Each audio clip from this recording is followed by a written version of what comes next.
जैन समाज के विश्व प्रसिद्ध तीर्थ स्थल समेत शिखर मधुबन एक बार फिर चर्चा में है।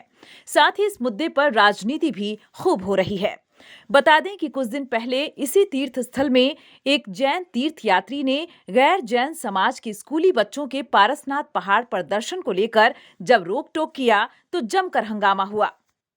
इसी मुद्दे को लेकर अब सदर विधायक सुदिव्य कुमार सोनू ने आने वाले 10 जनवरी को समेत शिखर के सभी जैन ट्रस्टियों के साथ खास बैठक का निर्णय लेकर मामले को खत्म करने की बात कही है।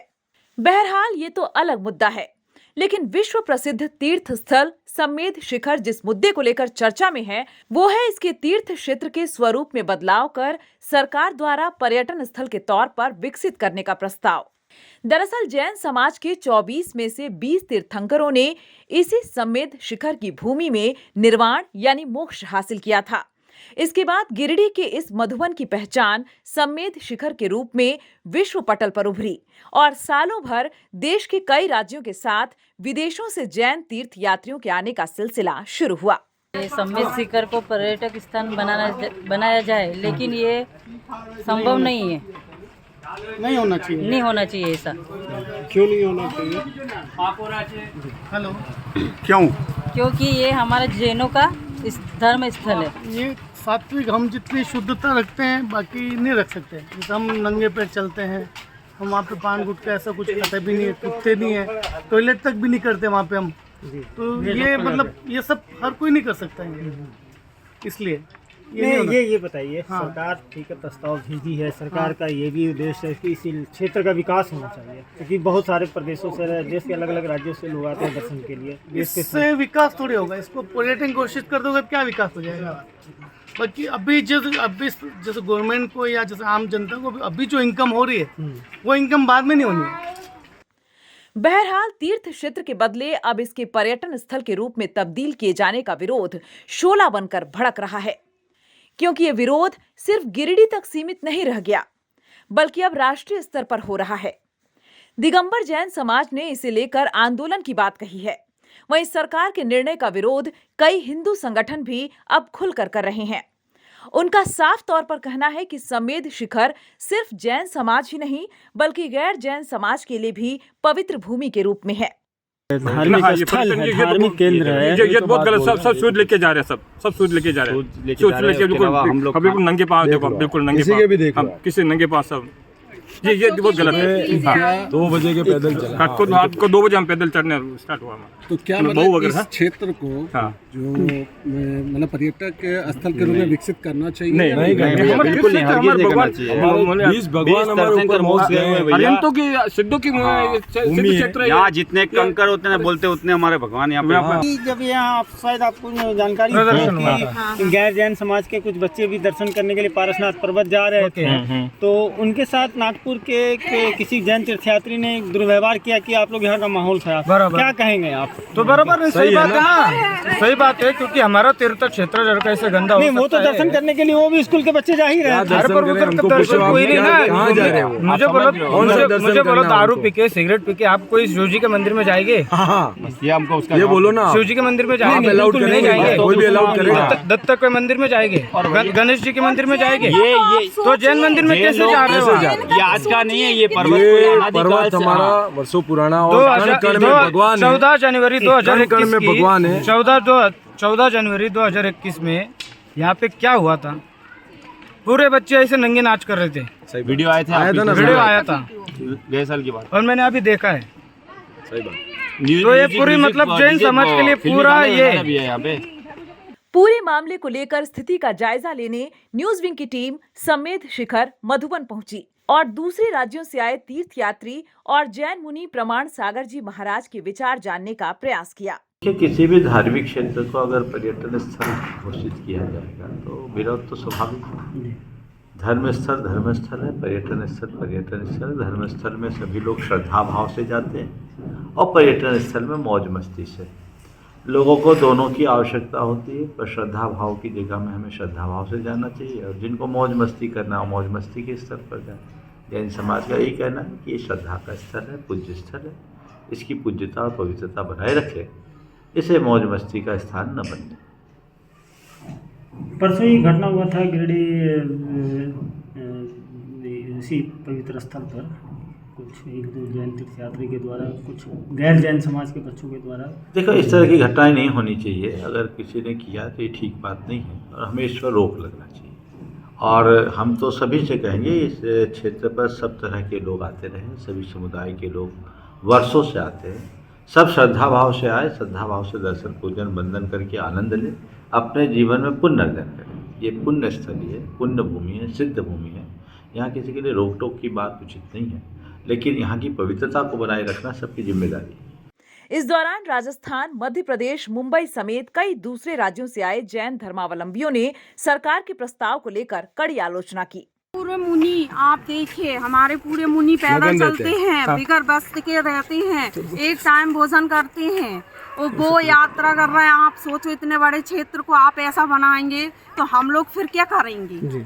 आप बताइए। तो डेवलपमेंट अगर ये पर्यटन रूप में विकसित होता है नहीं करना चाहिए। नहीं, देखिए, पर्यटन स्थल की मैम दो परिभाषा है। एक तो पर्यटन स्थल, एक धार्मिक पर्यटन स्थल। आप खुद सोचिए, देखिए, आप जैसे टूरिस्ट प्लेस बना रहे हैं तो वो उस चीज का अशुद्धता कितनी रहेगी, कैसे लोग आ रहे हैं। हर कोई एक साथ तो नहीं आएगा ना, कि समझदार हो या कुछ भी हो, तो थोड़ा सा अपन को इन चीजों का सोचना चाहिए, नहीं बनाना चाहिए। तीर्थ क्षेत्र है तो तीर्थ क्षेत्र। मैं हर साल आता हूँ, मेरा परिवार आता है, जो हमारी श्रद्धा है। अगर तुम हमारे श्रद्धा को ठेस पहुँचाएंगे तो हम कहाँ से आएंगे? आज हम हारे क्यों कि हमारी श्रद्धा, लेकिन हमारी श्रद्धा पे पूरा अच्छा ये लग जाएगा। हम क्यों पार चढ़ कितने अंदर लोग ऐसा बाद में आप देखिए रो क्या चल रहा है, क्या नहीं। मतलब सरकार जो प्रस्ताव भेज रही है कि भाई पर्यटन स्थल नहीं किया जाए, इसको नहीं करना। कहाँ से आई आप मैम? महाराष्ट्र। औरंगाबाद से, महाराष्ट्र से। क्या नाम हुआ? भाग्यश्री कासरीवाल। भाग्यश्री कासरीवाल। क्या कहेंगे जो प्रस्ताव भेजा गया है? जानकारी है ना आपके? तीर्थ क्षेत्र ही रहना चाहिए। तीर्थ क्षेत्र ही रहना चाहिए, पर्यटन स्थल नहीं होना चाहिए। पर्यटन स्थल क्यों नहीं बनना चाहिए? सरकार यहाँ पे 20-20 तीर्थंकर की मोक्ष स्थली है। इस पवित्र स्थान को अगर कोई गंदा करेगा या अपवित्र करेगा तो ये अच्छी बात तो नहीं ना। हाँ, झारखंड सरकार द्वारा जो इस स्थल को पर्यटन स्थल घोषित किया है, बिल्कुल असंवैधानिक और अनैतिक है। क्योंकि पर्यटन स्थल अगर आप किसी भी प्लेस को अगर घोषित करते हैं तो वहाँ पर पर्यटन से संबंधित गतिविधियाँ बढ़ती है। मतलब आदमी आता है अपने सैर सपाटे मौज मस्ती के लिए, जबकि जिस जगह हम बात कर रहे हैं वो जैन समाज के सर्वोच्च स्थल सम्मेद शिखर जी है, जिसके नाम में भी जी लगा हुआ है। तो आप समझिए, इतने गुरु, इतने हमारे मुनि, इतने भगवान मोक्ष गए हैं और उस जगह को आपने पर्यटन स्थल घोषित कर दिया। बिल्कुल असंवैधानिक और हठधर्मिता है। पूरा जैन समाज झारखंड सरकार का विरोध करता है, केंद्र सरकार का विरोध करता है। हम ये चाहते हैं, हमारी ये पुरजोर मांग है कि आप गजट नोटिफिकेशन को वापस लीजिए और इसको वापस से वही सम्मान दीजिए। इधर जैन मुनि श्री प्रमाण सागर जी महाराज ने कहा कि वैष्णो देवी, श्री राम की जन्मभूमि अयोध्या समेत कई तीर्थ क्षेत्र को एक पवित्र भूमि के रूप में जाना जाता है।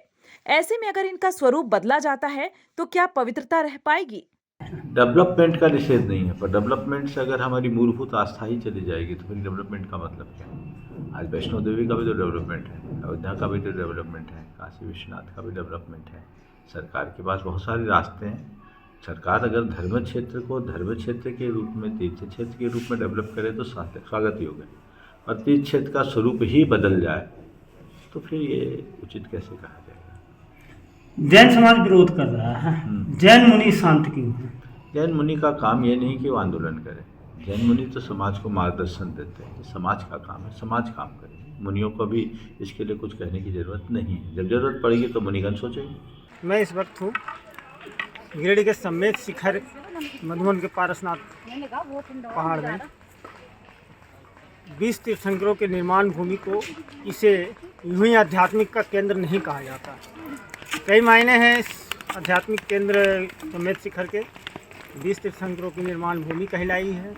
तो जो दूसरे देश के दूसरे राज्यों से जैन तीर्थयात्री आते हैं या और कई दूसरे देशों के भी जैन तीर्थयात्री आते हैं, पैदल यहाँ से लगभग 18 से 19 किलोमीटर की पदयात्रा करते हुए तीर्थ वंदना करते हैं। ऊपर में जितने भी 20 तीर्थंकरों का निर्माण भूमि है, जहाँ उनके पदचिन्ह हैं, उनके दर्शन करने आते हैं। और इसलिए ये बहुत काफ़ी महत्वपूर्ण हो जाता है धार्मिक स्थल, धार्मिक दृष्टिकोण से, कि जब तीर्थयात्री यहाँ जैन तीर्थयात्री आते हैं, कई मान्यताएं यहाँ पूरी भी होती है, कई पहलू हैं धार्मिक अध्यात्म केंद्र के नज़रिए से। अब जो नई प्रस्ताव राज्य सरकार के द्वारा, हेमंत सरकार के द्वारा जो भेजा गया सरकार, केंद्र सरकार के पास, इसे पर्यटन स्थल के रूप में, तो इसका विरोध भी चारों तरफ से हो रहा है। राष्ट्रीय स्तर पर भी हो रहा है, गिरिडीह के जैन समाज के द्वारा भी हो रहा है, प्रदेश के दूसरे प्रदेश में भी इस बात को लेकर पुरजोर विरोध हो रहा है जैन समाज के द्वारा कि ये पूरी तरह से धार्मिक स्थल है, ना कि पर्यटन स्थल। अगर सरकार इसके बेहतर के लिए कुछ नहीं कर सकती है तो कम से कम सरकार इसे पर्यटन स्थल तो ना बनाए, जिससे यहाँ का जो धार्मिक महत्व हो वो कम हो, या धार्मिक जो यहाँ की पहलू है वो कमजोर हो। जैन समाज का एक ही है सवाल कि आखिर इसे पर्यटन स्थल बनाया ही क्यों जा रहा है। लिहाजा ये सवाल तो उठना ही है सरकार के इस प्रस्ताव पर कि आखिर क्यों जो है सो इसे पर्यटन स्थल के रूप में विकसित करने की योजना बना रही है। समेत शिखर, पारसनाथ, मधुबन से न्यूज़ विंग के लिए मैं मनोज कुमार पिंटू। इस नए साल में भी हमारा साथ होगा, दिलों में वही विश्वास होगा, है हमारा वादा, अब बनाएं इंडिया को मजबूत ज्यादा। Wish you all a very very happy new year. Delhi Public School admission going on, nursery to class 11, CCTV से लैस क्लासरूम, अत्याधुनिक लाइब्रेरी और लैब की व्यवस्था, योग्य शिक्षक, म्यूजिक टीचर संवारेंगे आपके बच्चों का भविष्य। गर्ल्स बॉयज के लिए हॉस्टल, आरओ के जरिए पेयजल समेत तमाम मूलभूत सुविधा। तो जल्द कराएं अपने बच्चों का एडमिशन। Delhi public school.